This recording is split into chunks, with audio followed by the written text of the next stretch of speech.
Hey guys, welcome to episode 147 of the League of Legends Anonymous podcast. I'm your host Sam, aka JustCasual. Here I have with me Blake, aka Wise Papa Smurf. What's happening, dude? And Tyler, aka Teaser Enigma. How's it going? Good. How are you guys doing tonight? Pretty good. Man. I'm all right. All right. I'm sorry. I must have killed the mojo by being 30 minutes late this time. No, I'm actually incredibly thrilled that for once it's not my fault we're starting 30 minutes late. So that's fine. We had the loudest thunder I've ever heard in my life. Like, I could not believe it. It sounded like my house got split into two, and our dog was going crazy. And then I went to do my morning routine, like stuff like for podcast things and stuff like that. And I realized that my modem and router were just like off. And I was like, that's not right. And apparently it blew my modem and router. Must have been hit by lightning or something. But it was weird because my router died. My modem died. My router was hooked up to a surge protector though. But then everything else on my surge protect was fine except the router. So, well, it was probably through your internet line. Oh. Unless your internet line went through your my surge internet line went as through. well. No, it did not. There you go. And then my computer was off, so that didn't affect my computer, even though that was hooked up to everything. Well, mystery solved there. Yeah. All right. So LOLA Geek Squad. So put your internet line through your surge protector. I actually have one of those. It has like the coaxial cable hookup and everything. I'm gonna do that. And it's funny because I bought the router that day, which was cool. So, but luckily Amazon has an awesome. You can return it. Yeah. So like, yeah, this was defective. Yep, I already shipped it out. Amazon has. I would have done it. I'm getting it Thursday from Amazon, so hopefully no one from Amazon listens to this. No one's from Amazon. It's like somebody named Sam Hahn is defrauding the great company of Amazon. I'll deal with this when I get back to work. Yeah. I'm so sorry. But anyway, let's move on with things. But before we get into the meat of the episode, we have a pre-show announcement. Episode 150 is coming up, which means that's basically our 3-year mark, except I think our 3-year mark passed like a week ago because we do all these like mini-sodes and the community episodes, which makes the numbering all off. And we don't want to celebrate every 100 or every 52 episodes because that's kind of, it just gets weird. Awkward. Yeah. So we're just doing it every 50 episodes. So every 50 episodes, we're going to celebrate basically roughly a year of podcasting. So we've been doing this for 3 years. That's crazy, Blake. Yeah, man. I'd say, like, isn't that fucking crazy, Ernie? But then I can't do that now. Because Ernie... I'm sad. Ernie took off. Yeah. Don't be sad. He abandoned us. He abandoned the family, Sam. I'm hurt. He hasn't even sent any money back. Yeah, I was expecting his mic and his headphone and his badge and his gun. Yeah, he's not even taking care of the children. He went off and he's just living a better life out there, not podcasting, keeping all of his relevant income, not being a Patreon supporter. What a dick. Tyler, how long have you been on here now? I was just thinking to myself, I'm like, I don't remember what the first, because I was a guest once or twice before being part of it. Yeah, so I don't know when my first time on was. I don't know either. Tyler, a.k.a. Snow Ernie. Actually, I probably can do a search on the website and figure out when you were first called out. But anyways, because it's episode 150, we're going to do something fun. We're not exactly sure what we're going to do. We might do some like game host, like our game show, like Around the Horn or something on ESPN. One thing that we probably want to do is we want community interaction. So with that, we'll probably ask you guys to send us lines to say. So we'll get like a nice long list of things that we have to say before the end of the episode, and we'll just somehow fit them in, like just ad-lib it. That's one idea we have. Just to give you an example, if I were to send in a line to the show, I could mark it like, I want Ernie to say, you know what? I'm actually not a master of that champion. I don't really know anything about it. I've never even really played it, and I have no opinion. Because he would literally never say that. Yeah, so, like, if I was going to write one in, I'd be like, hey, Ernie, during that episode, could you be like, I use practice tool for 1 hour every day before I start playing? Oh, it's so Yeah, that's easy a to good make one. fun of him when he's not here, isn't it? No, he totally can't defend himself. So yeah, that's one of these. If you Well, guys have like, other ideas for us, let us You know. know, here's another one. You'd be like, Ernie says that, I just find that when I listen to Blake and Lane, everything seems to go well because he's smarter than me. Something like that. Yeah. So we'll have fun. We'll probably do some type of game show. Maybe we'll bring people on if you guys are interested in that. But we are totally open to your ideas because your ideas are usually better than ours. That's the secret of this podcast. I only steal your guys' ideas and make the podcast that way. The root of success. Anyways, so episode 150 is coming up in about 3 weeks, roughly 3 weeks, maybe 4 weeks. And depending on because we have 2 more a community than that one. Well, this is the thing. We're not even doing quote unquote community episodes anymore. Yeah. Kind of, maybe, not exactly sure. So things are up in the air. We don't know when 150 will be. I'll solidify that date next week. Yeah, that's probably a smart thing to do. Wait, that would be July 4th. That's probably not a good day to do the community episode. Maybe we'll have one more. Isn't it something? Yeah. Well, for our Canadian fans. Oh yeah, that's right. Oh, that's right. You guys don't celebrate freedom like we do. Yeah, no, they don't have freedom there. Yeah, we just have it up here. We don't have to celebrate it. Yeah, They just take it for granted every day. It's just a Tuesday. Okay, so anyways, that's our only pre-show announcement. They all equally contribute to the freedom budget, and then they dole it out to each person individually. That's how it works. Yeah. Sounds like communism to me. Does it? So everyone gets an equal bit of freedom. Anyways. No. For the reason why everyone else is actually here, we're going to be talking about itemization, specifically AD carries or marksman, I guess you can say. Nobody says that.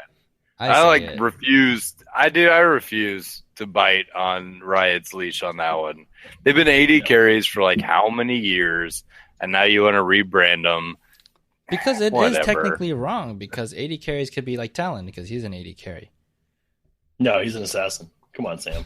Or you call him a melee carry. Tryndamere's an AD carry. He's not an assassin. No, he's not. He's a fighter. No, he's not. Is he? What's it? Okay. Yeah. Actually, I don't know. I need to look up the definition of Riot's fighter now, but I mean, why can't Ash be a fighter then? I mean, I'm really happy they didn't go as hard into the subclasses. This is a tank, but it's also a vanguard, and I'm really glad they backed off on that. Did they actually back off? I thought they were fixing it. Oh, yeah, 2 years ago. Soon, TM. Yeah, well, I mean, here's the thing that I think is stupid about all that. So Leona, a support, I cannot find her under the support tab.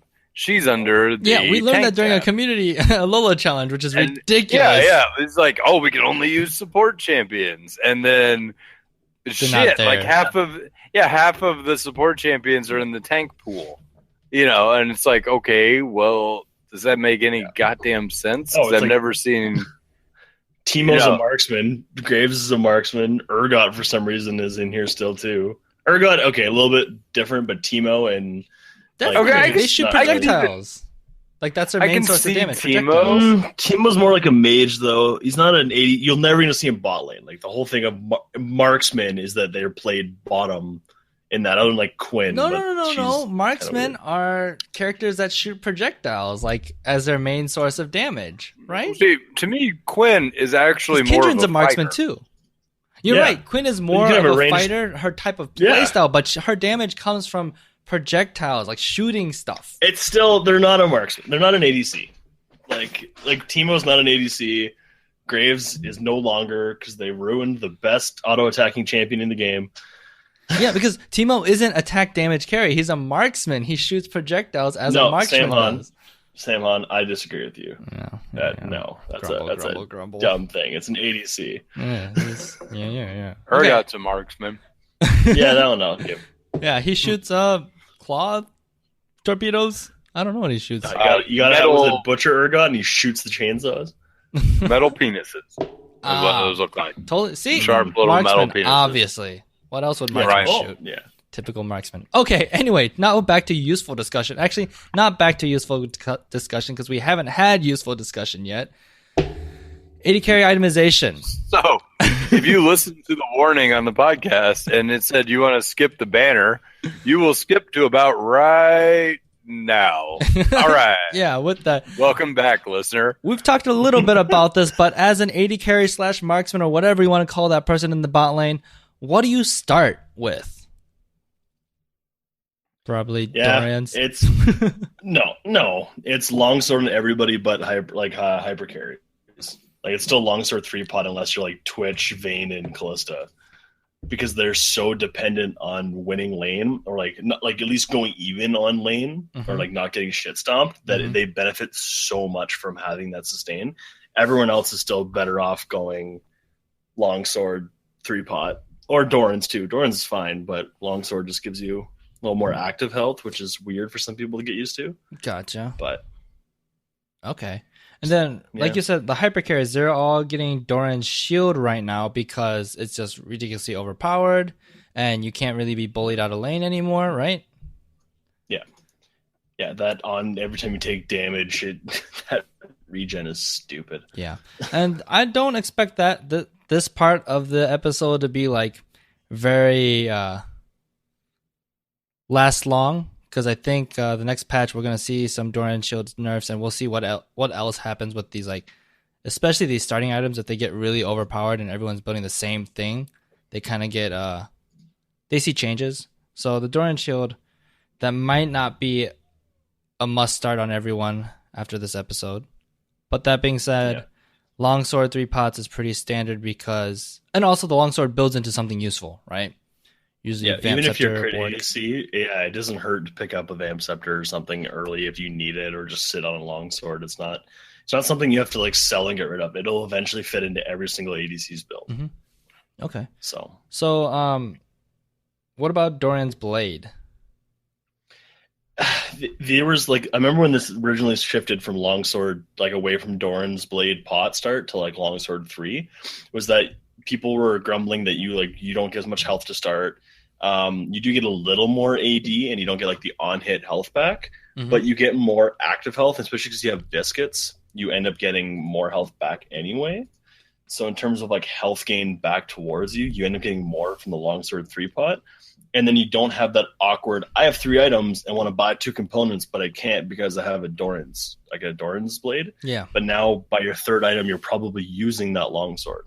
So it just kind of cleaned up, built a lot of build paths, and it made it so you had a little more sustain in lane, but you just have to use it differently now. Because you are squishier, but you technically have more active health from the pots. So would you ever... So if you're like a all-in, like just looking for that level 2 kill, would you just get Doran's blade then? Like if you're like a Draven with Leona? No? No, because I'd want more AD, and I'll just pop a pot as I'm starting to fight, so I have the health ticking on if they put any damage back. And you get the little bit of mana from it, because you probably, like say I'm Lucian or Ezreal bottom, you probably used a Q or something to push the wave in a bit. Get a little bit back, get the health ticking towards you, and give her shit. Alrighty. Well, okay, that's simple enough. What about... Well, I mean, that's the other thing, though, and this is what I will say, just for the train of thought for what Tyler's saying, is if you're going to all in at level 2, you're probably playing a champion that wins all ins at level 2.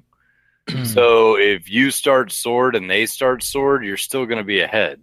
If you start Doran's and they start sword, yeah, I suppose you're going to have like 80 more health, but you're going to win anyway if you're a level 2 power spiker murder champ. You know what I mean? Yep. So, like, if you're playing Draven or you're playing Lucian or you're playing whatever, like, that's your goal. That's always been your goal. And, yeah, you're going to face fuck them at level 2, regardless of what item you took, because you're Draven. You know what I mean? Like, so it matters, but it's just gotten to a point, and I think it's probably a little bit overblown that everybody's like, oh, you pick one, pick the other. It's not an enormously meaningful difference, except that I feel like because of the long swords, like accessibility into other trees, if it's not a meaningful difference, take something that builds into other shit, you know, versus whatever. Because if you get all those pots and you're able to use them, you're going to get more effective health out of those pots than you would out of having the 80 additional health to start on the blade. Yeah. So there you go. And I still have the bad habit, which maybe it's more reluctancy to build the Doran shield first. But even like when I played Twitch recently, I still went longsword because on my first back I got cutlass when the other person backed and got another longsword, or got there like 2 longswords or maybe just a BF sword. So I had finished a full component of my item, had an active that slowed, and they just had a bit more AD. Like it felt a lot better in lane for some champions too, just in that aspect. So yeah, so you spike earlier, and yeah, if you get shoved out of lane early, then that means you can still build something kind of relevant. They get a BF sword and you still get a cutlass or something, like that's fine. You're not super far behind. That makes sense. Okay, cool. Well, yeah, the difference from like an 1,100 gold back to a 1,300 gold back. Mm-hmm. Yeah, there you go. Okay, so let's do this. We're gonna, instead of just going down items, we're gonna talk about specific champions that you would see or that are popular, and then kind of talk about how you would build them. So the first thing, let's talk about like a crit ADC. Who would that be? Well, Caitlyn would be the de facto go-to right now. Okay, so if you pick up Caitlyn, how would you build her in a typical game? I'd start longsword 3-pot just because. She is still a triple crit ADC, so you still pick up. You can start your Infinity Edge first if you'd like. I prefer to go on attack speed item just because it works with her headshots more. She's a bit of a weird, I get my zeal item. I finished it first, but Infinity Edge first. Even if you have enough for like a BF sword? No, like I'll get like BF sword, finish zeal item. All right, there you go. Yeah, BF so sword damage to back. Okay, so you get BF sword, then zeal, then finish this whatever zeal item you're building into, and then finish your IE. Yep. Okay. Yeah, and then it's just dependent on what zeal item you want to start on her, because Caitlyn's a weird example for that too right now because they removed the headshot procs off of Runins. So usually you would get Runins right away. The thing is about there's just kind of a choice to make now. Quick thing with the headshot thing, because before it was like every 8 auto attacks outside of a bush you get a headshot on the 8th one, right? So when you had Runans, you got it counts for 2. Yeah, I'm sorry. And then when you were in brush, it counted for 2. Yeah. And so then when you had Runans, every time you shot, it counted as 3 auto attacks or 3 counts to that 8, right? But the interesting thing now is that it doesn't do that, but it's still, when you headshot someone, you still get you can still do headshot damage to 3 people with the main attack and the bolts. So they didn't take that away, so that still hurts as it used to, but you just don't get that headshot as frequently now. Yeah, which she didn't need because, like, honestly, a lot of her damage comes from doing the trap cancels. Exactly. So you can, because you can cancel a trap animation with your auto attacks. So you can just be putting those in a team fight. The amount of kills you get from people not knowing it's been placed in the middle of a team fight ends up making up for it once you get that side of her mechanics down. So for her and a lot of other crit ADCs now, because I mean, unless you're like Jinx still, you'd want Rudens because the AoE crit rockets is stupid. But for like Caitlyn right now, or even Trist, if you're going to go like triple crit on her, is you just got to decide if you want to go like rapid fire second or Shiv second, or like if you don't want Rudens at all. So it opened up a little bit of decision making for that, especially because they did make the change for rapid fire and Shiv. They do stack, like it does make Shiv stack faster, so you can get them together. And then it's just stupid. You're firing that off every in half and a quarter of the time, right? Gotcha. So the wave clear and distance on the wave clear is pretty long. Okay. Yeah.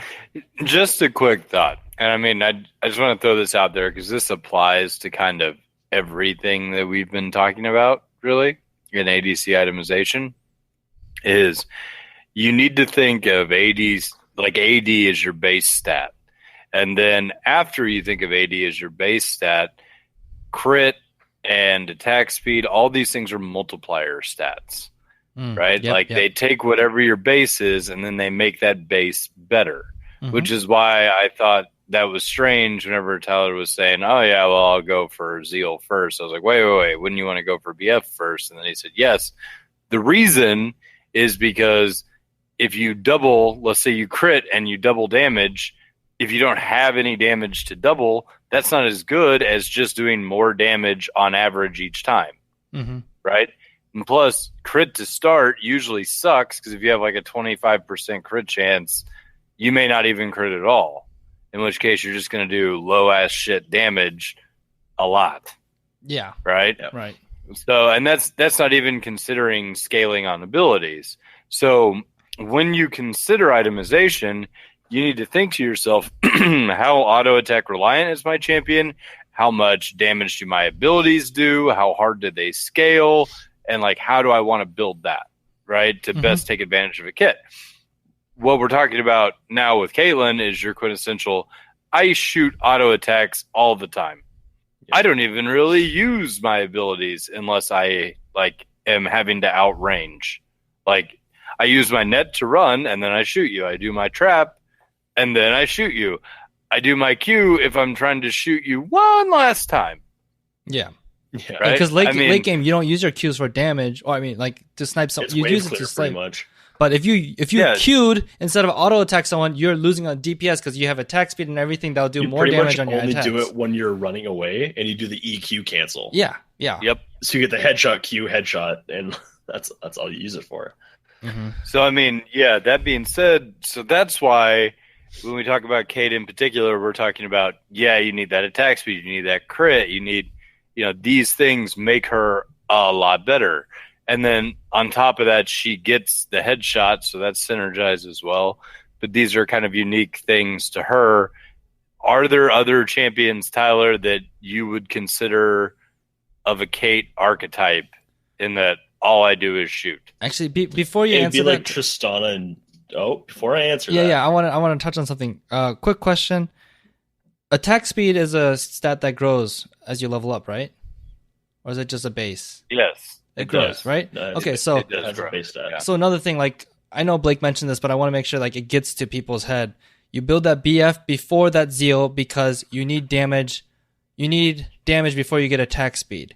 If you're not going to get enough attack speed to like just double your attack speed going into lane at like level 6 or something. So you need to be doing like you need to be attacking twice as much to do double damage, and even in a low level fight, it's not like getting a Zeal is going to get you like 50% more auto attacks because you still have such a low auto attack over or auto attack speed over this 5-second trade. It's like, I got one more auto attack versus if I just didn't get that, if I had more damage, then those 3 autos hurt so much more than those 5 autos that I would have had with no damage. Does that make sense?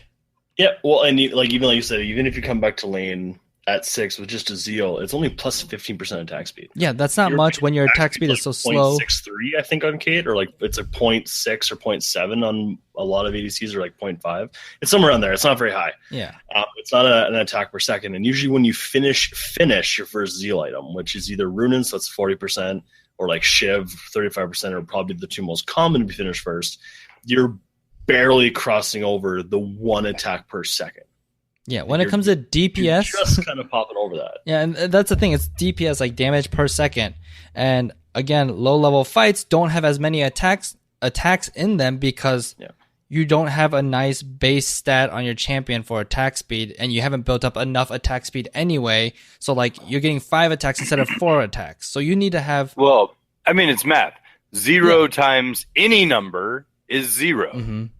So would you rather have 0 times 58 or 1 times 5? Yeah. I mean, it doesn't even matter.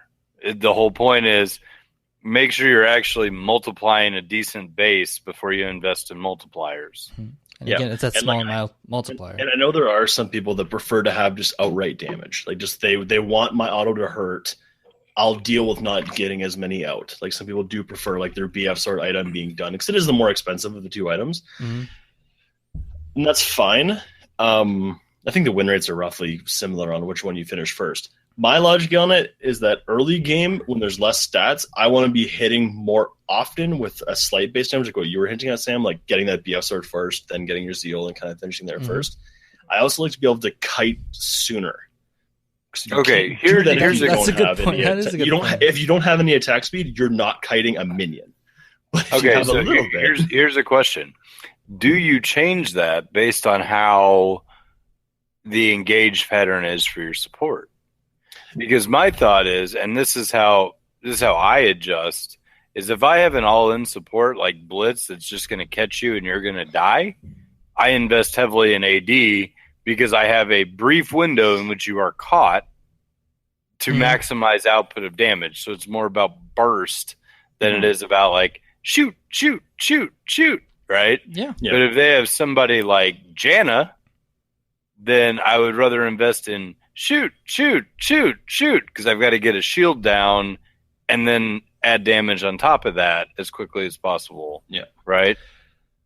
But for me, So it would does just change. that matter to you? Like, It does, depending on who I'm playing, because I don't really play a lot of burst ADCs. I'm like, my pool is a lot more auto attack heavy. I'm more of a kiting kind of ADC player.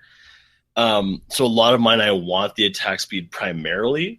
But like if I'm playing like Ashe, for example, right? So I mean, I'm getting Essence Reaver first because I want that mana consistently, so I can put up more damage with you if we're going hard.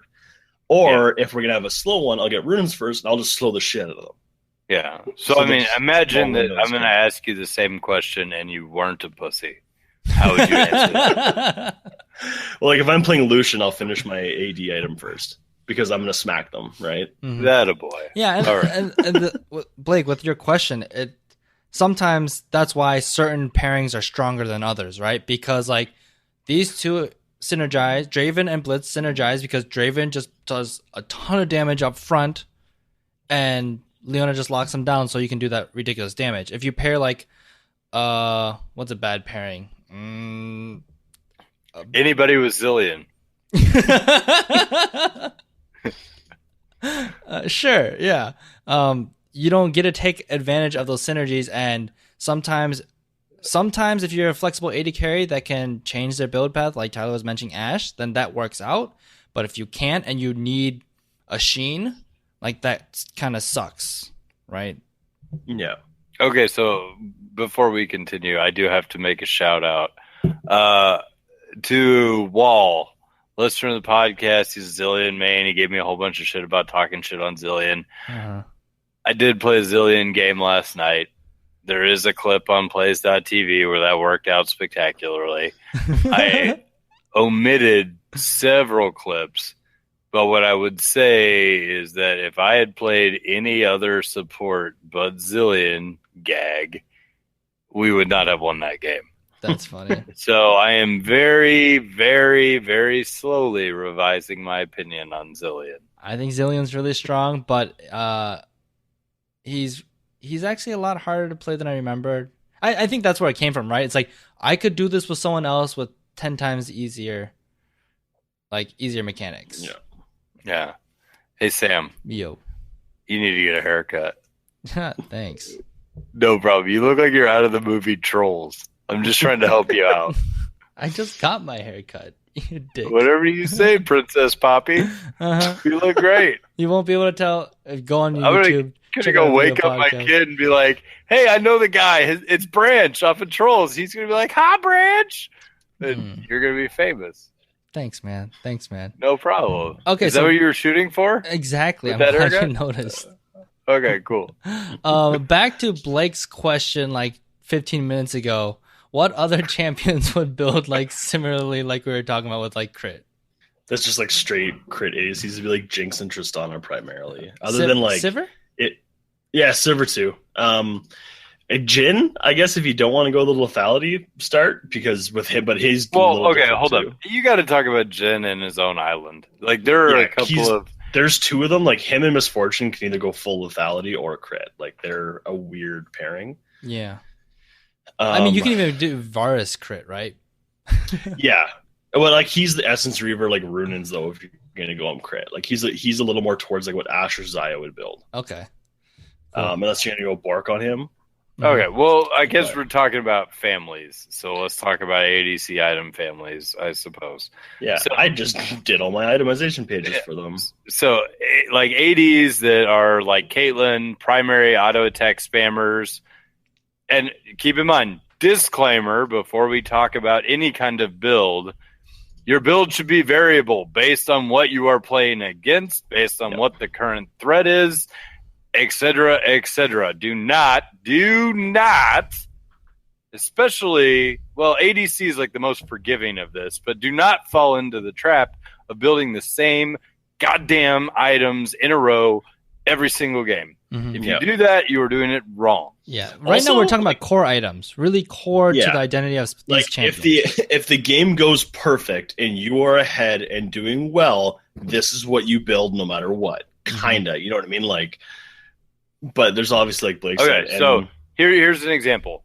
We were playing a game and it was a Draven on my team. It was me and Cody B. Arc, and we were playing against a Soraka and a Mundo and I think like a Swain or something. Ooh. And I just told them early, I was like, you need to build, Mortal Reminder or whatever. Not Mortal Reminder, the whole completed item, but Executioner's Calling. You need to build that early because it's going to be really hard to do anything on Soraka and get kills in lane with Draven without reducing that heal. And we did that early. That does not usually happen. Yeah. You know what I mean? Like, you usually wouldn't do that, but that was a situation in which it desperately needed to be done. And it, paid dividends because we also had, like, a Mundo and Swain and whatever else to dick on after that. Yeah. Well, and right now, too, is the one thing that's nice about being ADC right now is they actually give you options. Like, you actually have to make, like, decisions now based on what you wanted to build, because around that 4th, 5th, sometimes even 3rd item slot, it gets to be a shit show for items because now you actually have like items where it's like an example, if you're playing Kate, for example, and you have your Infinity Edge, both attack speed items, it doesn't really matter what team they have. You now have to decide if you want lifesteal, if you want armor pen, or if you want a GA just to start with. But if they have CC, you also have to add a Mercurial in there, or potentially like a Death's Dance if they're doing like a lot of like instant pop damage. Like, or maybe you have Hex so much Drinker because from. you kind of want a little more defense, but you still want to keep on damage. Say now you have your boots, your 3 crit items, and you just built a BF sword, for example. But they're killing you, but it's also magic damage. Do you get GA in this now? Like, you have so many options now that there's sometimes I've been in games where I'm like, I actually can't build armor pen to handle their one top laner because I need other items to deal with the other 4. Mm-hmm. You actually have to make decisions throughout the game depending on how it's going and how you can itemize now. Like, it's not as cut and dry as 3 seasons ago where it's like, no, you only build these 6 items because there's just every AD carry. Yeah, and there's just the only options, right? Mm-hmm. There's these items, maybe GA, maybe a 5th attack item. There's nothing else for you to pick from. Okay. Yeah. So it's kind of weird, but how are we with crit AD carries? Is there anything else we want to talk about, or can we move on to a different type? Okay, what family? Because I think we talked about. So you're looking at these kind of builds where you're going to go attack damage, then into completed crit item 1, maybe completed crit item 2, and then build out on attack spamming, and that would be like Caitlyn, Tristana, Jinx. Sivir, and Sivir's part of the Essence Reaver crew. She does Essence Reaver like Phantom. Yeah, she does like Essence Reaver Phantom Dancer usually. Because there's like those ones you mentioned, and then there's like Ashe, Xayah, Sivir that go more of like Essence Reaver attack speed build, and then usually they just have that one attack speed item because then usually get your eye edge after. Okay, right? So what's so special about Essence Reaver that makes people want to build it? Well, because on like say on Ashe, for example, or Sivir, you rely on your ability spam and the cooldowns it gives you. So it gives you, just for having Essence Reaver and your one completed Zeal item, you get 30% CDR with mana regen. Yeah. And so I mean, it's a good amount of AD. You have mana regen, you have CDR now. You get your crit and you start hurting a lot, and you like, especially Sivir and Ashe, waves don't exist in front of you. Okay, you have so much wave clear. So if I understand this right, you want that mana and cooldown because Ashe can spam W because that gets low cooldown and it's really useful in team fights. Also having the low cooldown on, and then you use up. Do you use up much arrow mana too? Yeah, for the ult for engage, if your team especially lacks engage. Do you need it for your Q? Is it that important for your Q? I don't think Not really so. for your Q, because the cooldown's pretty low, but it's just helpful for the kit as a whole, okay, right? and then when you talk about Sivir, like a lot of her damage comes from the ricochet. You're not really thinking about the boomerangs, just shooting those out, but it's a lot of it's from the ricochet, right? And then the ult too, because that ult is your engage ult, and that's crucial for your team. It can be very crucial for your team to make those plays. Well, and that's why Sivir will typically go with like a Phantom Dancer too, because it gives you the. It still gives the unit collision, does it not? I believe like it does. while you're within distance, you can move through units, or while they're in vision. Yep.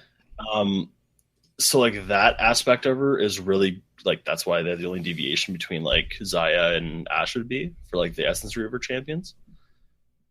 Okay.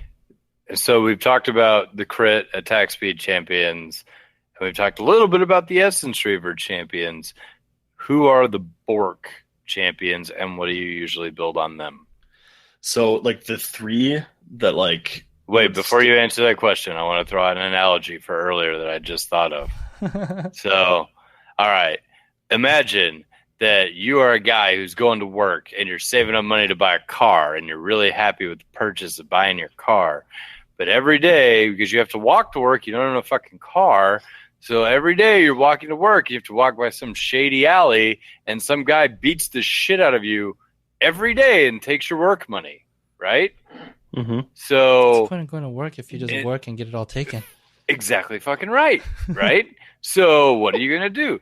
Instead of waiting and trying to hoard what little money you can shove in your ass at the end of the day so they don't find it when they beat you up, instead what you're going to do is you're going to go to a dojo and you're going to buy some self-defense lessons so you don't get your ass kicked every day, so then you can return to saving money for that car.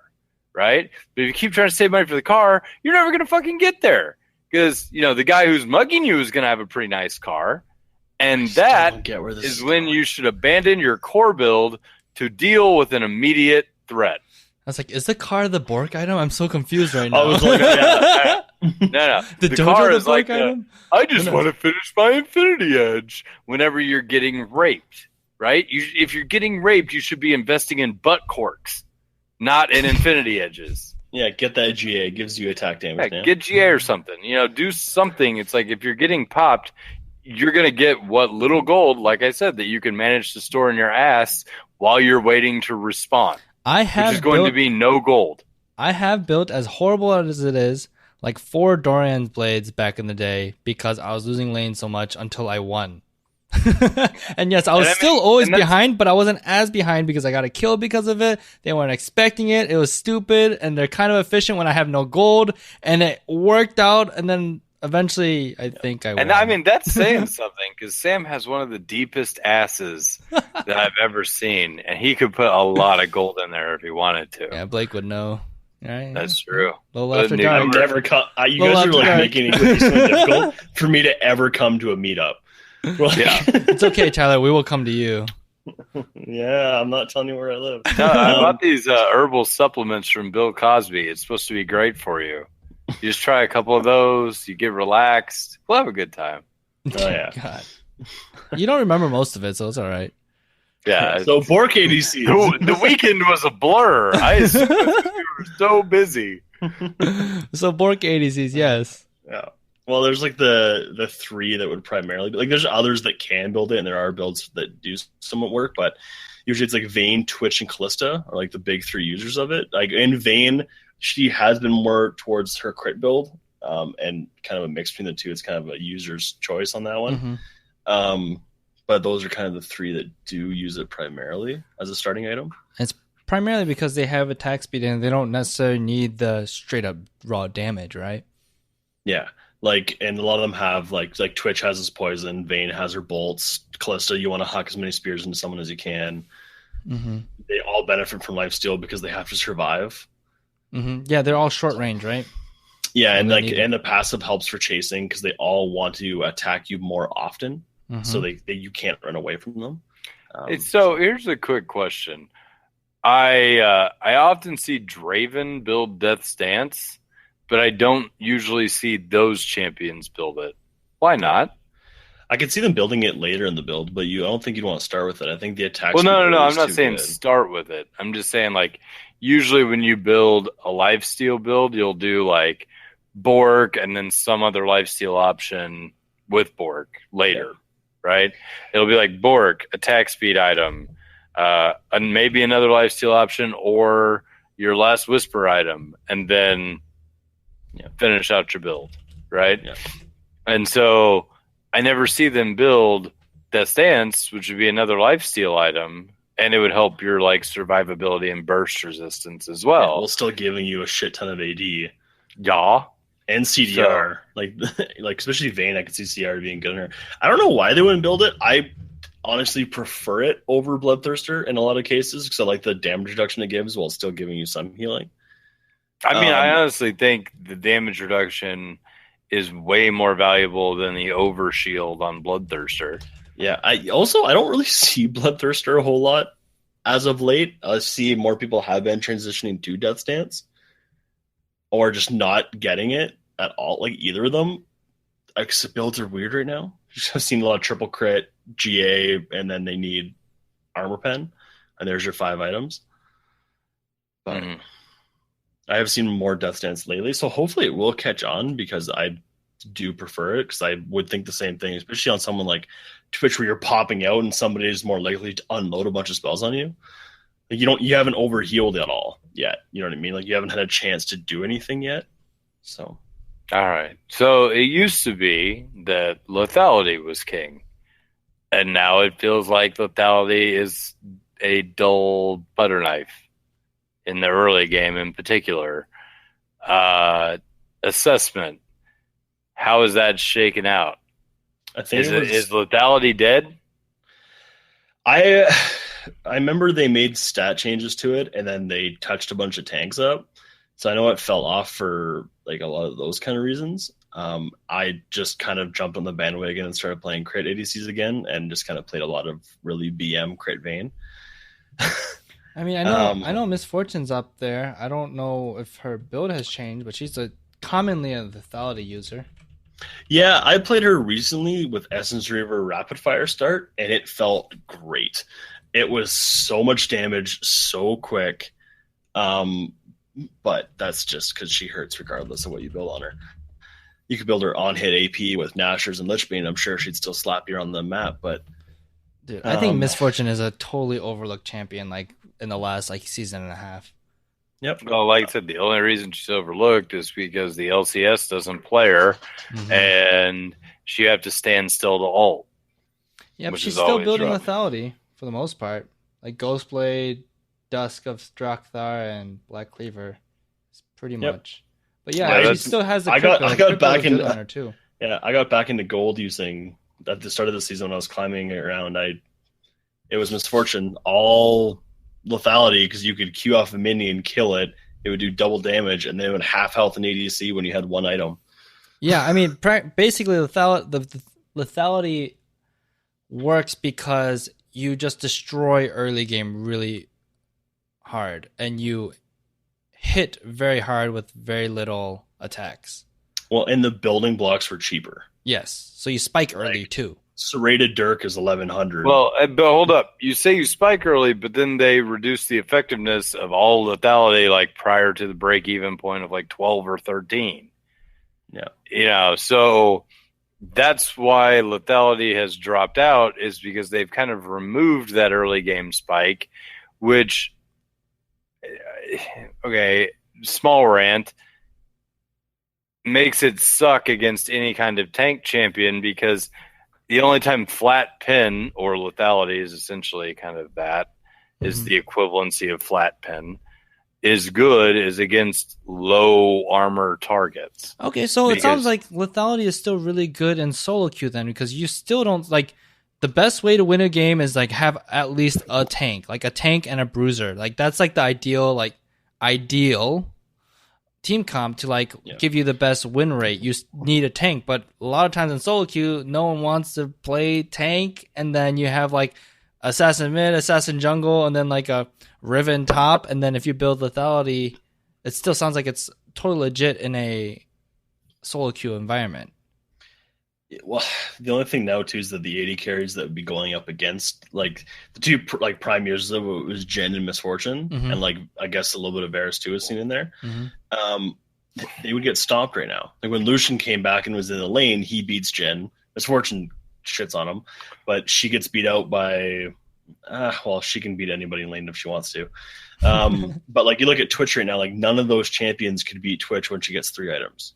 Regardless of how well they did in lane, you're not going to kill him once he gets 4. And the meta's hyper carries now, right? So yeah, so like they don't do well because once you get to the team fighting half an hour stage, these other current popular ADCs are going to roll them. Yeah, that makes sense.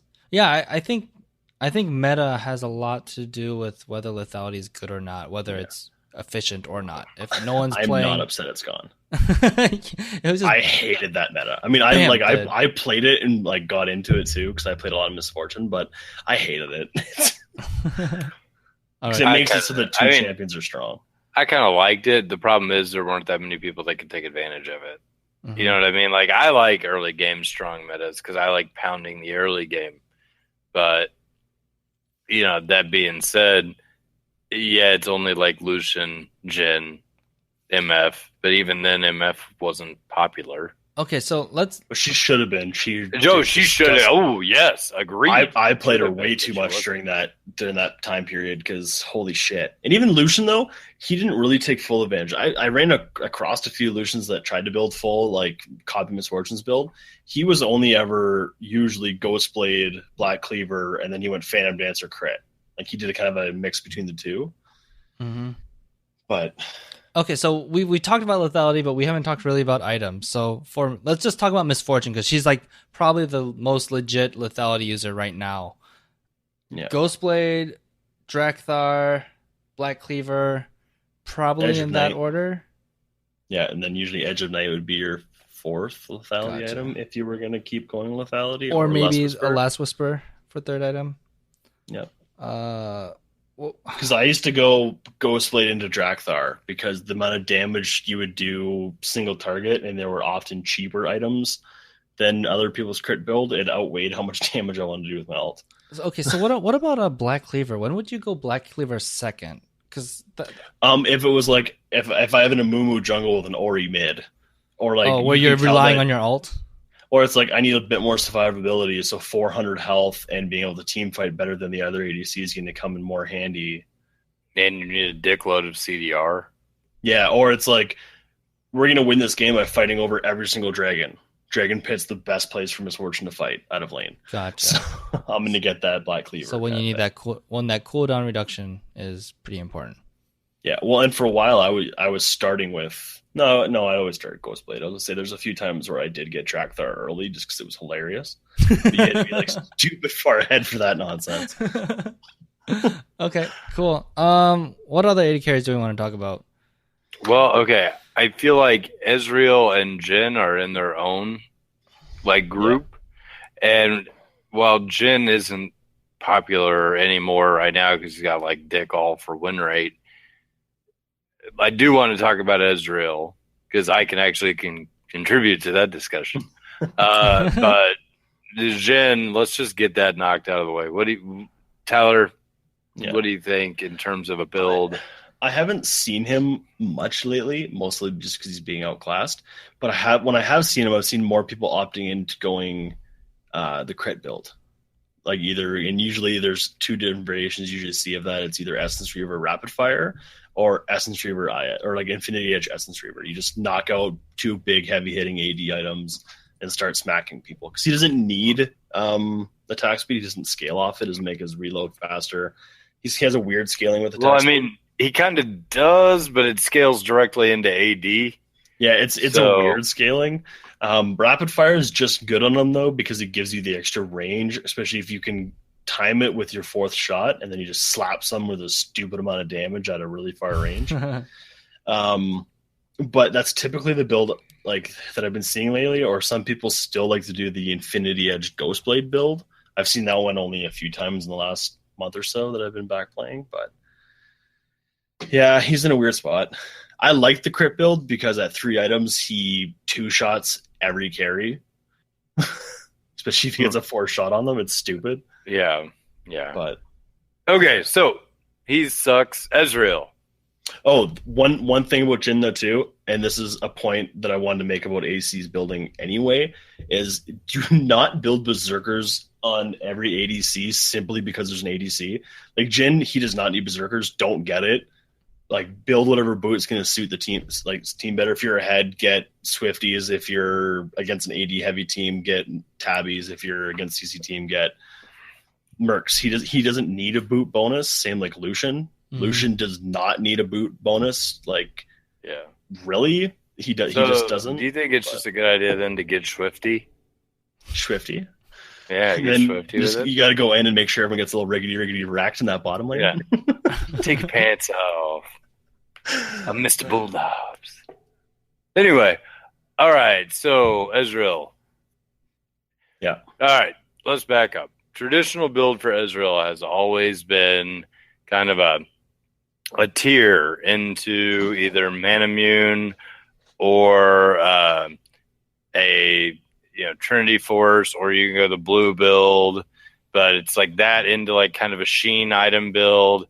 And then as you max your tier out into the Manamune, you then hit your item power spike of that plus Trinity Force, and you're stupid strong, and then you go from there.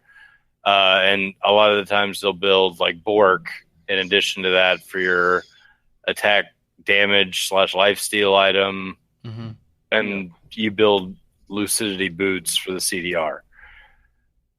Before the change of Essence Reaver to a different item, I used to build Essence Reaver on Ezreal Yep. Same here. because I thought it was really good, and I don't care what other people say. That being said, It was expensive build. it was an expensive build, Triforce. but it Essence gave Reaver. you a way earlier power spike. But that was also during the time when Triforce had crit. Yeah, but I mean, now we're in a scenario where with Ezreal, his itemization with the Essence Reaver, it's hard to get a second, like a crit item that's going to balance around that, around that Essence Reaver and make it worthwhile as a viable mana regeneration item, And I mean, yeah, you auto attack with Ezreal, at least you should. Yeah. But at the same time, a lot of your damage is ability-based damage. So it's kind of, I don't want to say a waste to buy crit, but you're not getting as much out of crit as other ADCs are. It would be a rare time that I would buy like an Infinity Edge on Ezreal. Yeah. In fact, I wouldn't. I can't think of a time in which I ever would. I would get Death Stance or BF Sword, or a Bloodthirster. Yeah. Like, if I don't already have maxed out CDR. Right. So, I mean, Essence Reaver, since the change, I feel like it's fallen off as an item for Ezreal. I don't think it synergizes because it's hard to get that crit. But Ezreal does love CDR, and he does love mana regeneration, but that item takes so long to come online because you have to have 2 completed items for it to work. What's your thought, Tyler? Am I off, or do you agree, or what? No, that's why it fell off. It was such an awkward, super expensive build path. Oh, it was so clunky. And then when people figured out the blue build, because that was another time that the original blue build with, was it Spirit of the Elder Lizard was around? Yeah. Oh, Yeah, jeez. that's a throwback for Oh people. my goodness. It was pretty much like having a permanent red buff on your on your Q, which was stupid. But that's like, and Manamune is good because it supplements the damage you don't have around your auto attacks. Like your whole kit's kind of based around spanking people with your Q, and then you do damage to your auto attacks, and that's kind of where the Manamune comes in. Mm-hmm. But I think it's like you need to get Manamune and then a Sheen item, Bork, Last Whisper item, Lifesteal item, and that's probably your Ezreal build. The only thing that I like to differ on him is blue build. I like to go Lucidity boots. Triforce build, I like to go Zerkers, just because I feel it's a bit more asshole of a build because you get more damage from your, like from Triforce, you get the attack speed from there. You have your Bork, you have your Manamune. You can auto attack a little more with it. So I kind of like that change up, but I think that's the only way to build them now. Okay. So I have a few things that I think we pretty much covered the gamut of AD carries, right? For the most part, the ones that we actually care about. Okay, so there's a few things I just want to discuss, like bullet points that I feel like still need to be touched on a little bit. Zeal items. When do you get which zeal item? Like what is important in that decision? Because it's somewhat flexible, right? Yep. I mean, there's some champs that just Mhm. it won't benefit from, like getting Runins on Corki is kind of stupid. Yeah.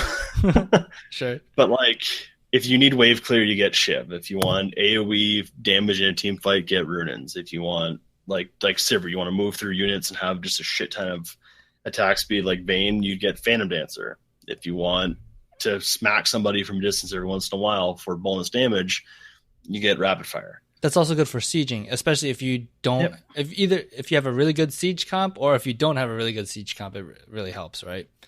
Yeah. Okay. We touched on this a little bit when you like kind of have your core build and you have to figure out your defensive item, or like it's a fourth item ish area where you're like, oh, I have so many choices between like GA defensive items, or do I go like more lifesteal or armor pen? Let's talk about that. Why would you make certain decisions? What's going through your head during those? Okay, I want to jump in on this.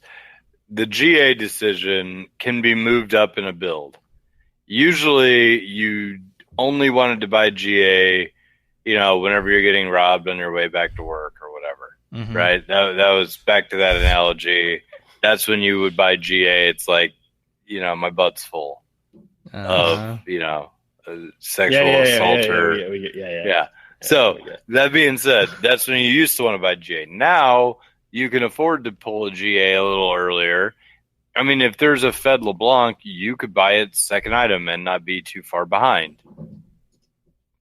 It's viable in that point. So don't think of it as, oh, this is the fifth item in my build, which is what GA used to kind of be, was the fifth item in ADC builds. Automatic every time, more or less. Like fifth or sixth. Now you can say, okay, whenever the flag goes up that I either need this or will need it in the immediate future, start building it, because it's not bad. Yep. You can sit on a BF sword for a while. If you you could change it into something else too. Well, even if you start getting fed, you're like, I don't need this at this moment. Then don't. Sitting on a BF sword is not horrible. Yeah, it's like, oh god, I have the most efficient attack damage item in the game. Yeah, shit. Oh, fuck, what am I going to do with all this slot efficiency? It's never been a problem for anybody. Just fucking roll. Yeah. I think there's some that are better for certain circumstances. Like if you're getting absolutely like just popped every time you walk near their team, like they have like a Fed Kha'Zix, a LeBlanc that's doing pretty well, and like it doesn't even matter what top laner they have at that point. But if you walk anywhere near a team fight, even if your team's doing pretty well and you instantly get popped before a fight, build the GA. Just don't even think about it. Build the GA. Actually, I want to, what you just said, if your team is doing, even if your team is doing pretty well, if your team is doing really shitty, that's a bad decision to buy GA, because even though it saves you and resurrects you, if your team is smoked or like totally running away and it's happening all the time and you die, they're not staying for you. Well, in those cases, that's where you'd be better off with like a death stance. Yes. Because it's going to mitigate the damage. You're going to be able to put some back onto you from like the lifesteal component of it, and you still are going to do some damage back at somebody. Or like if they're heavy magic damage, Maw would be like the opposite version of that if you want a little bit more tankiness to it, because Death Stance isn't as tanky as something like Maw, or even Mercurial if they have just a CC lockdown team and that's why you're getting popped. Yeah. But if you find yourself screaming, I want to live, then you might want to look into one of those items. Yeah. Or position.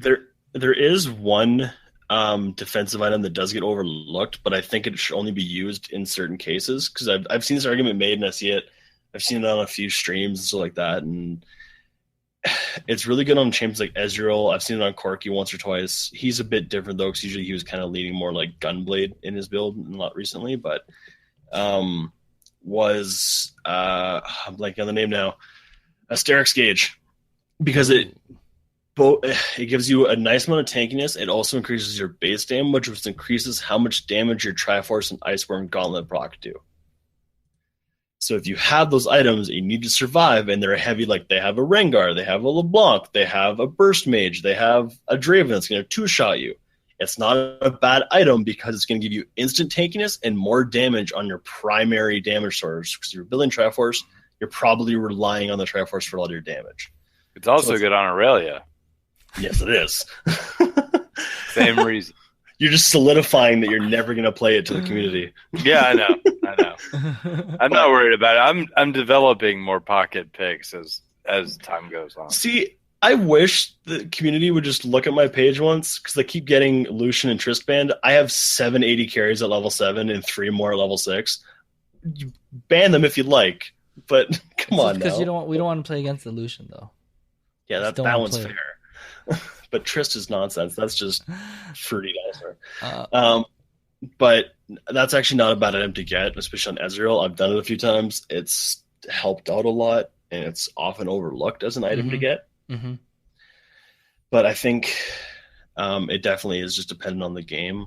Yeah, you really have to think why you're getting it. Like because I know, Tyler, you made the example of, you mentioned the example that, do I really want to build Last Whisper when it's just only one tank, when like that's on the enemy team? But if that tank is that Zac that keeps solo killing you anyway, and like you can't do damage to the rest of the 4 that you need to do damage to, well, you probably still need to get that Last Whisper and just focus on the tank.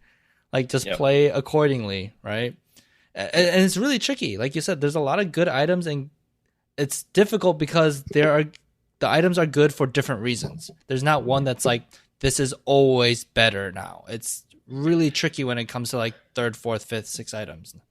Well, and right now too is it's one thing that a lot of newer players got to get in the habit of. And I was just my roommate is just currently actually getting back into playing League, and he was like, I need to learn itemization, because I was just telling him, he's asking me what we're talking about tonight. And I was telling him, I'm like, you gotta get in the habit of, like, in loading screen, even if I'm talking, shooting the shit, and like making ridiculous, horrible jokes sometimes, especially if it's a LOLA game. I look at what they have, and I'm like, I'm playing whatever 80 carry. They have a Malzahar who's really strong right now, and like a Malphite top. It's like, well, so they're gonna have heavy engage and lockdown. I'm probably gonna need Mercurial at some point. They have a Draven. I might need more lifesteal, so maybe I'll get Mercurial and Death Stance, so I can kind of survive those two and have lifesteal. Maybe not. They only have Rengar. I'll grab a GA instead. Like, I'm looking at their team comp as I'm loading in and thinking, I'm probably gonna have to deviate at certain points in my build before I'm even like, I haven't even bought my longsword 3-pot yet. Mm-hmm. No, that's really good. Every time I back too, especially ADCs, get in the habit of tabbing whenever you have a moment or can, and just look at the state of the game. Like, if our top laner's 3-0ing their AD fighter bruiser, don't get tabbies as your boots if you're, say, Lucian. Mm-hmm. But if their mid laner is popping off and they're 4-1 against our mid laner, maybe grab Mercs instead. Like, start preemptively looking at how the game's going, and it will help you when you get to that point where you're building that defensive item, because you've already kind of been tilting your build in that way. Yeah. So you're not all of a sudden like, I have 4 items, I need to itemize against them. They're 11-2. It's like, it's too late. They're going to pop you regardless now. Mm-hmm. Where if you could have killed them at 6-1, and now they're 8-4 instead of 13-2 or something. You know, you could have curved their spike. So itemization is important nowadays. It really is. Yep. And it gives you so much customizability, and it changes playstyle, or it helps your change of playstyle. Well, you know, I will say this: before this season, we would be discussing whether you build Infinity Edge first and then an attack speed item, or Bloodthirster first and then an attack speed item. That used to be the extent of all ADC builds. Season 3, it was, do you want to build Edge last or GA? Because your first 4 items were set, and Infinity Edge wasn't even good back then. It was Bloodthirster first. Yeah, it was a nice brainless roll. It was really nice. It really was. All right, so one more question. Frozen Mallet. That was asked in the Facebook group. I don't really like it. The only time I do buy it is if I want to be an asshole and on Fed Vein or something. Uh-huh. it just doesn't have enough of what I'm looking for in ADC. Like, it has a good amount of health, sure, but I could build Sterix and boost my base damage. It doesn't have a whole lot of AD. Well, okay, let's talk about that real quick. When you say it has a lot of health, it has a dickload of health. Yeah, 700, I think. Yep, yeah, 700. but is that dickload of health going to keep you alive when you don't have any armor or magic resist? No. No. Effective Like, health. you're a glass cannon. You're going to take, like, or 2, maybe 3 auto attacks from another ADC. It's like, that's it. Maybe 3, and that's being generous. I think that health doesn't save you from carries. It helps you like last longer when a Sunfire Cape is burning on you. Like that's right. it. Yeah. So, I mean, given its limited effectiveness, I would rather say take a percentage less of all damage and have more lifesteal and have all that shit, to where I can survive through my damage rather than trying to survive through my limited health pool. Okay, and then why isn't this 30% slow on range champions good enough? It also comes down to the thing is that, like, just that passive enough with all the points Blake just made, it's not really my job as an ADC to be applying that slow. My job is to kick people's dicks in when they come too close to me or if we're in a team fight. That is not really going to help me do that if they're already not going to stick around. Like, LeBlanc is going to double dash out. It won't matter if I apply a 30% slow on her. Mm-hmm. Or the top laner that's tanky as balls. If I can't do enough damage to him, he can be there for as long as he likes. I'm not going to kill him. He's going to turn and kill me way before because, like you said, that health is not ultimately that great. Especially now where sometimes, like in the last few times I've played ADC, I've had to decide if I want lifesteal or armor pen at the end of a game. I can't afford to dip either of those for a defensive item that is not as good as GA or Mercurial or Death's Dance. Like, it doesn't stand up to those items when you already have to make so many more decisions than you used to, right? Cool. So, no, almost 99% of the time. Always. Just don't do it. I would say 100%. I would go as far as to say 100%. Are you Gnar? No, don't build it. Well, Kennen, are you Gnar or AD Kennen? Then no, probably not. Because, I mean, that thing synergizes with tanks, and it synergizes with tanks that stack auto hits. That's about it. That's not the only time you're ever going to want to do it. Maybe Urgot you could get away with. And he's got the armor to back the health, and he probably has a mod you're too, right. so he has the resistances to back it. But he also has a built-in slow as part of his rotation. So. Sure, if his shield is up, if they pop the shield, slow's gone. But I mean that if you really wanted to wedge it on somebody who is technically a marksman, then Urgot would be about it. That's a shout to Ever right there. Okay, so which we have got to get that guy back on the show. He has been asking us forever. No. Oh, maybe I didn't tell you. It's is he on there? Community episode. Last episode this month. We're doing it. Hey, all right. Welcome back. All right, good. Close us out. We got one listener question is from John, aka Kenizer. He gave you a guide, Sam. I just said it. Akenizer, dude. Akenizer. Damn it. Actually, Akenizer. Akenizer.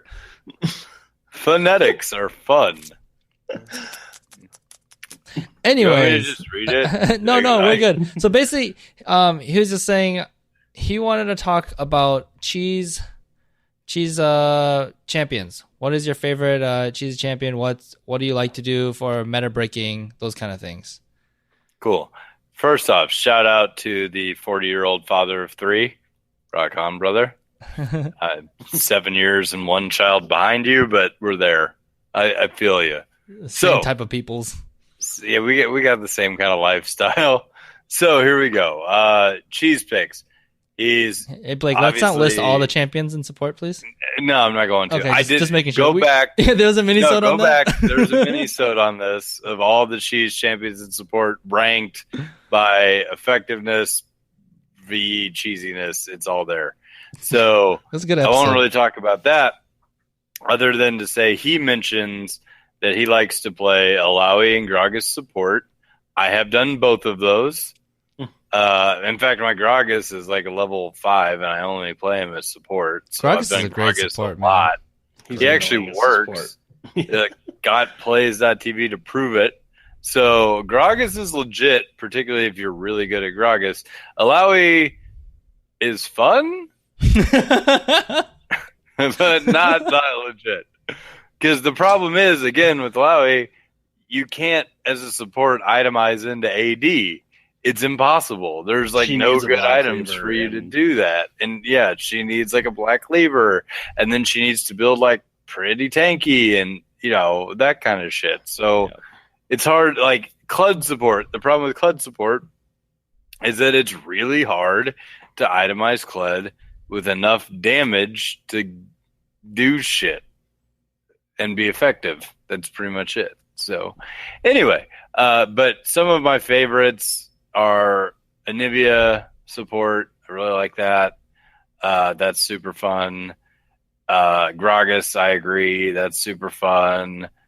Zillion, because he is absolutely not meta, but I'm coming along on Zillion. Maybe I don't know. I'm willing to open the door at least. I may get him to. He may be the next champion I get to Mastery 7 just to have it done. The worst experience ever. Yeah. So get ready for that, LOLA listeners. You're gonna be banning out my Zillion soon. Anyway, so he also mentions Malzahar tank top. That sounds horrible. I don't. No, that's all right. That's actually all right. Sounds like it doesn't do a thing. That used to do things back in the day. It probably still is okay now. Does Malzahar still have percent health damage on his ult? Because I know you used to get that from throwing down the W and then ulting, and then now they've combined the ult and the W. Mm-hmm. But his is mostly based on like little minions. I'm guessing the tank top isn't like pure tank. It's like going a Rod of Ages build and getting like Rylai's and those kind of things. Not like the old Zac top where it's like Leandries into Sunfire into Rylai's. So basically, you're saying build Malzahar like Swain. Yeah, kind of, and do that. And maybe a little tankier, but I hope it's not literal like Sunfire Spirit Visage Deadman's. I hope not either, because that does sound bad. That sounds horrible. Yeah, because like I like cheese that can work, not cheese that's like I'm gonna build nothing that helps this guy out. Cheese that just stinks. Yeah. No. These puns suck. That was terrible. That was a good one. No, it was not good. You get solid. 0 points. It was solid. Like no. Like if you came up with that, you would have thought it was genius. Don't be biased now. No. I would have immediately apologized for making the worst pun I've made in a while. You apologize for half your puns. What are you talking about? I do. I recognize when they're below the board. So anyway, he also talks about doing with Maokai and Teemo in the bot lane. Like, God, that sounds terrible. I used to do Maokai Vayne, and that was level 2 kill every time. But yeah, I would say this: Maokai sucks in the bot lane now that they've nerfed him. It used to be cheese anyway, because Maokai would lose if you just didn't go near the bushes. Mm-hmm.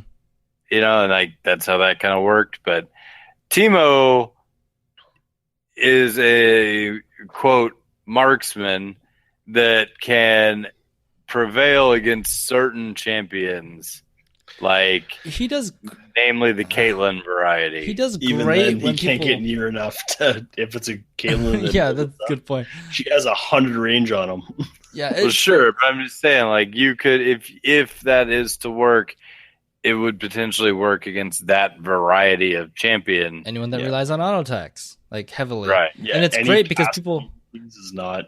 They're still just going to shit on him. Yeah, and people. Well, the thing is, people forget to play against how to play against Teemo because no one plays against Teemo, let alone the bot lane. So you're like, let's just go trade. And it's like 2 of my auto attacks didn't hit you. Why did I die? Oh my god, there's a poison on me that I wasn't realizing. Wait, there's shrooms in the bush. What the hell is going on? So that's how you win that. That's just straight cheese. Like you should. It is cheese. Yeah, but like Teemo has no combat ultimate. Yeah. Like, so at 6, you should lose because your shrooms less than whatever the fuck they've got is going to be better. Yeah, You're absolutely so, I don't know. Like, I played Teemo top for like the first time not too long ago, and I can see the appeal of being Teemo because he is an asshole. Oh, I love And he Platinum. feels Such a so dick. strong. Like, it's Oh, yeah. ridiculous the shit he can do up there. He feels And good it's- because he's fast too. It feels really Yeah, good. You and can to also play. just He's like clean. pick a build. You can go in with full AP loadout and then just switch to the AD build, and it's just perfectly fine. Yeah. You can literally do whatever you want on him. Like, Yeah, That's so it's funny. just like pick your variety of being an asshole, and that's fine. And it's I don't know, but like I said, if some of my favorite cheese, I have gone Teemo Cassiopeia bot or Teemo or Twitch Cassiopeia bot. For the poison. That was fun, but that was more fun with old casts where you had to have them poison to chain the E, and the Yeah. E did more damage, right? Mhm. Yeah. Now it's not as good. Well, it wasn't that good even then because Cassiopeia was made out of glass and like porcelain, and then more glass for bones. So. But that being said, like, yeah, man, check out the Minnesota of the supports and see what you think. I have theory crafted a number of things. Jungle. What are some of you guys' favorite jungle cheese ass jungle picks? TF. Jungle Teemo. Teemo. Teemo's good That too. sounds terrible. He just sits there at your It's- blue buff at level 1 and kills you. Oh no, or- I don't even do that. Oh. I do a quick clear with taking no damage. I just get so jacked up on AP and on hit nonsense. And then he just starts sprinting out of the fog of war at people, blinding them, and I like Twitch. Twitch. Yeah, Twitch is jungle. fun. I think that's fun. Not that easy either, though. You have to realize that you're still an AD carry and you can't be in the front line. Yeah, Echo is another one that's kind of fun. Echo But- hurts now. Though I feel his clear is not as good as it used to be. No, his clear is fucking terrible. I really like TF jungle, and I haven't played it recently. I think it still works, but it's bad. You can't lock out the blue buff anymore. There's a spot it would like awkwardly kind of stagger that Uh-huh. helped him along his clear. You can't lock it anymore. But that was a lot of fun. That was a Yeah. lot of fun. One of my favorite cheese like champs ever, and I haven't done it in a long time, but I want to, is ADC Ari.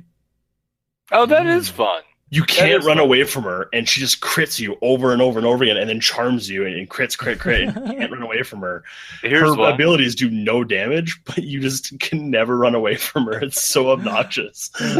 ADC Jarvan. Oh, Yeah, God. Jarvan Nami. Yeah. Screw that lane. We got dicked on by Oh that my lane like God. a little while ago. It was pretty Oh. rough. Oh, That that's was funny. so shitty. Yeah, I was surprised how well that actually worked. Yeah, I went And 3 it's and just like 12. if literally anything landed, they just killed Tyler. And I was Yeah. playing fucking Janna, and we still couldn't keep Tyler's ass alive. I went 3 and 12 that game. He went 16 and 5. Dear God. Yeah, he had a pretty good game. Yeah. I was in that You game, couldn't dude. get That was hit not by fun. Nami's Nami would slow you and you'd instantly die. Or you'd be walking by a bush and the wave would just start coming. You'd see Jarvan sprinting behind it. You're like, well, Yeah, Peace. yeah. I went 0, 5, and 15. And Tyler went 3, 12, and 7. Sam went 9 and 12 that game too. Yeah. Yeah, Sam had a lot of deaths too. So it was rough. Literally everybody here was on the dick end of a Jarvan. He also went triple lifesteal with Spirit Visage just to be an extra asshole. Yeah, so I bursted him, and then he just combo and life. He would auto attack and just pop his health bar would show back That out. was so painful. Yeah, he also built a Trinity Force. I didn't realize Oh, that. dear God. I played Jarvan mid today. His final build was Ravenous Hydra, Trinity Force, Mercury Treads, Spirit Visage, Bloodthirster, Death's Dance. Yeah, that's We were brutal. never gonna Yeah. kill that motherfucker. No, he would just heal for a year. I tried it today in mid lane. I went Triforce and Ravenous, and it was hilarious. So he had 32% lifesteal plus Yeah. Death's Dance, healing him for 15% of the damage dealt. No, jeez. Yeah, that was really dumb. That was good. I used to do an AP on hit Mundo mid with Leandries because his cleavers would start Leandries proc. So you just slap them with that and Rylai's and then build full tank with Sunfire, and they couldn't run away from you, and your cleavers that's kept great. flying Leandries. Oh, Mundo support is super fun too. That By the is way. fun. You That just is throwing real cleaver. fun. It's just a bush that's throwing cleavers at you the whole laning phase. And it's like every 3 seconds you have to dodge a fucking cleaver. It's so shitty. And those things add up, man. The higher health you are, the more they hurt, and it's just like, you can't ignore that. You cannot ignore them.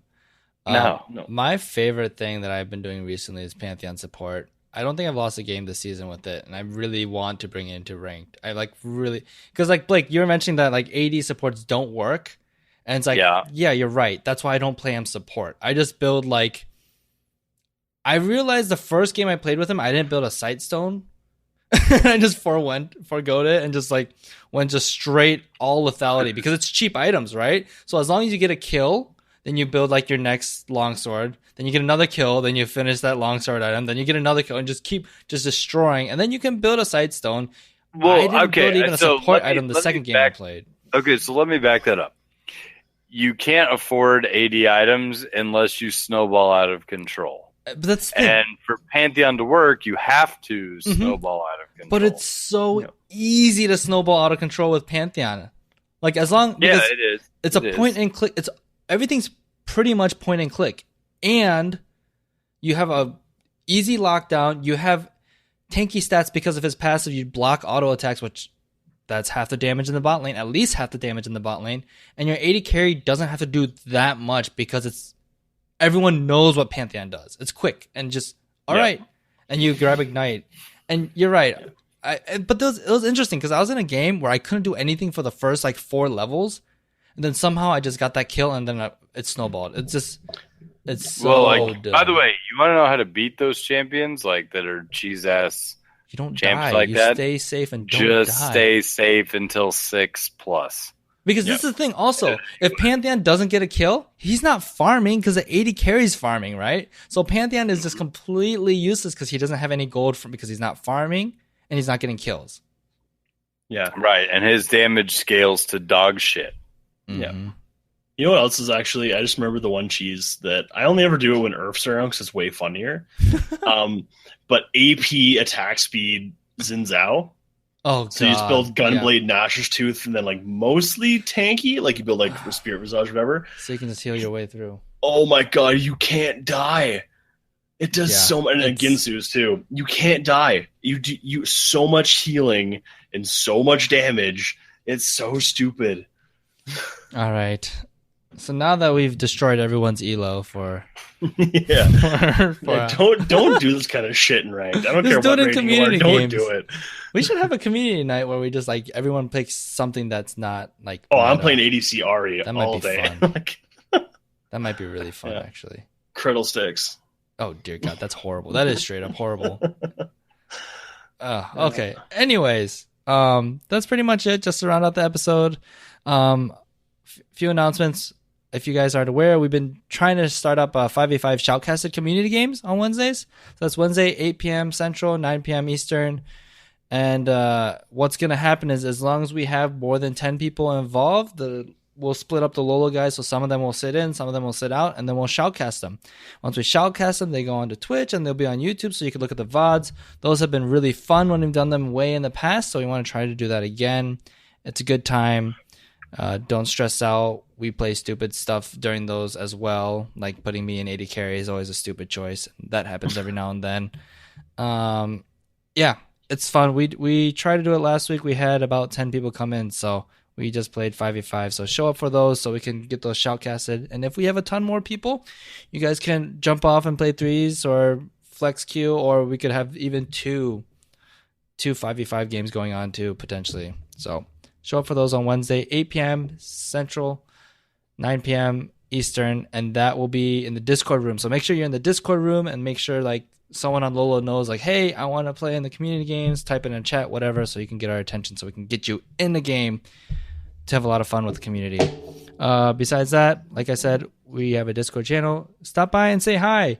We've been getting a lot of activity in it. It's been fun. People are chatting and splitting up and playing games. I know we've had like a few times this week. We had like 4 of the rooms, just like a lot of things going on and a lot of new people. So I know it can be intimidating if you've been there for the first time, but just like, say hi. Yeah, we had that happen the other day. Like a few people popped in and they left right away. They're like, oh, we didn't realize people were in here.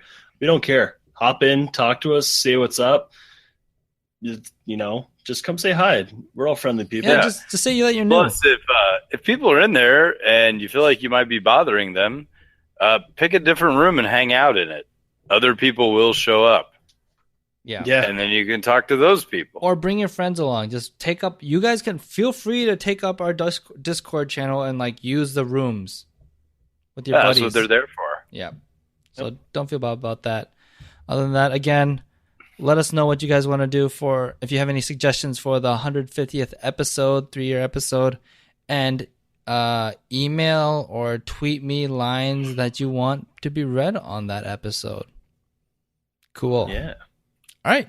So that is And keep in mind, I want to do a little disclaimer on that. Just because you tweet a line, if we think it is objectively terrible, we're probably not going to say it. Yeah. Or just or if it's like a horrible racial slur or something, that's not only going to Blake make will it. say it. Yeah.